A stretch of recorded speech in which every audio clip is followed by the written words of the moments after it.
Ultimate stores Saravana Selvarathinam, Chennai, Madurai மற்றும் திருநெல்வேலி. சென்னை மாவட்டத்திற்கான திமுக தேர்தல் அறிக்கையை வெளியிட்டிருக்கிறார் முதலமைச்சர் மு.க.ஸ்டாலின்.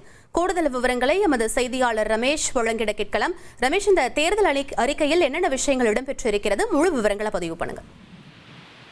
சென்னை மாவட்டத்துக்கு என்று தனியாக தேர்தல் அறிக்கையை வெளியிட்டிருக்கிறது திமுக.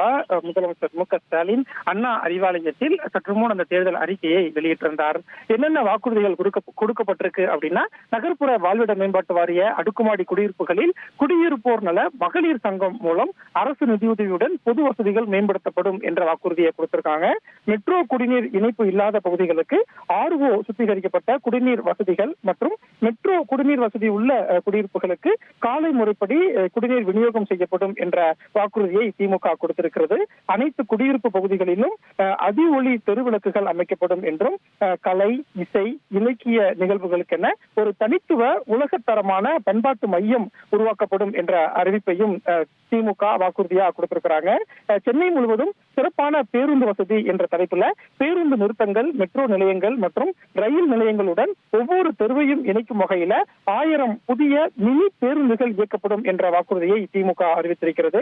போக்குவரத்து நெரிசலை குறைத்து பயண நேரத்தை 25% வரை சேமிக்க செயற்கை நுண்ணறிவு, அதாவது AI மூலம் இயங்கும் போக்குவரத்து மேலாண்மை நடைபெறுத்தப்படும் என்ற வாக்குறுதியை திமுக அறிவிச்சிருக்கிறாங்க. அதே மாதிரி திட்டமிட்ட கால அளவில் உட்கட்டமைப்பு திட்டங்கள் என்ற தலைப்புல 800 முதல் பூஞ்சேரி வரையிலான சென்னை எல்லை சாலை திட்டம் போன்ற 10க்கும் மேற்பட்ட முக்கிய திட்டங்கள் 2027க்குள் முடிக்கப்படும் என்ற வாக்குறுதியை திமுக கொடுத்திருக்கிறாங்க. மெட்ரோ விரிவாக்க பணிகள் 2028க்குள் முடிக்கப்படும் என்ற வாக்குறுதியை திமுக அறிவித்திருக்கிறது. மழைநீர் வடிகால்கள் 2028க்குள் முடிக்கப்படும் என்றும், பாதாள சாக்கடை திட்டம் 2027க்குள் சென்னையில் முடிக்கப்படும் என்ற வாக்குறுதியை திமுக அறிவிச்சிருக்கிறாங்க. அழகான சாலைகள், அகலமான நடைபாதைகள், நிழல் தரும் மரங்கள், அனைவரும் பயன்படுத்தக்கூடிய கழிப்பறை வசதிகள் என உலக தரத்தில் எழில்மிகு சாலை வசதிகள் 2029க்குள் சென்னையில் அமைக்கப்படும் என்ற வாக்குறுதியை திமுக அறிவிச்சிருக்கிறாங்க. அதே மாதிரி விலங்குகள் பிறப்பு கட்டுப்பாடு திட்டத்தின் கீழே கால்நடை மருத்துவர்கள் மற்றும் நாய் பிடிப்பவர்களின் எண்ணிக்கையை 3 மடங்கு அதிகரிக்கப்படும் என்ற வாக்குறுதியை திமுக அறிவிச்சிருக்கிறாங்க. தன்னார்வ தொண்டு நிறுவனங்களுடன் இணைந்து விரிவுபடுத்தப்பட்ட காப்பகங்கள் சென்னையில் உருவாக்கப்படும் என்ற வாக்குறுதியை திமுக கொடுத்திருக்கிறாங்க. உலகளாவிய சிறப்பு மையம் என்ற தலைப்புல AI, அனிமேஷன், விஷுவல் எஃபெக்ட் உள்ளிட்ட டெக்னாலஜி வைத்தா ஒரு சிறப்பு மையம் உருவாக்கப்படும் என்ற வாக்குறுதியை திமுக அறிவித்திருக்கிறது.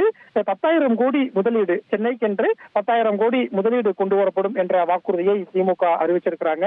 20,000 பேருக்கு உயர் ஊதிய வேலை வாய்ப்புகள் உருவாக்கப்படும் என்றும், இறுதியாக உலகளாவிய திறமை தளம் என்ற தலைப்பில் உலகத்தரம் வாய்ந்த உட்கட்டமைப்பு வசதிகள், உயர்தர திறன் மேம்பாட்டு பயிற்சி மையம், ஆராய்ச்சி மையம், அதிக வருமானம் ஈட்டக்கூடிய வேலை வாய்ப்புகள் என்று சென்னைக்கென்று தனியாக ஒரு தேர்தல் வாக்குறுதியை திமுக அறிவிச்சிருக்கிறது.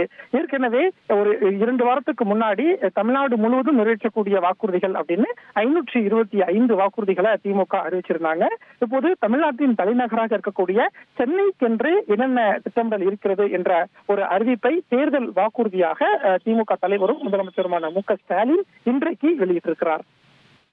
விவரங்களுக்கு நன்றி ரமேஷ். சென்னை மாவட்டத்திற்கான திமுக தேர்தல் அறிக்கையை முதலமைச்சர் மு.க.ஸ்டாலின் வெளியிட்டிருக்கிறார்.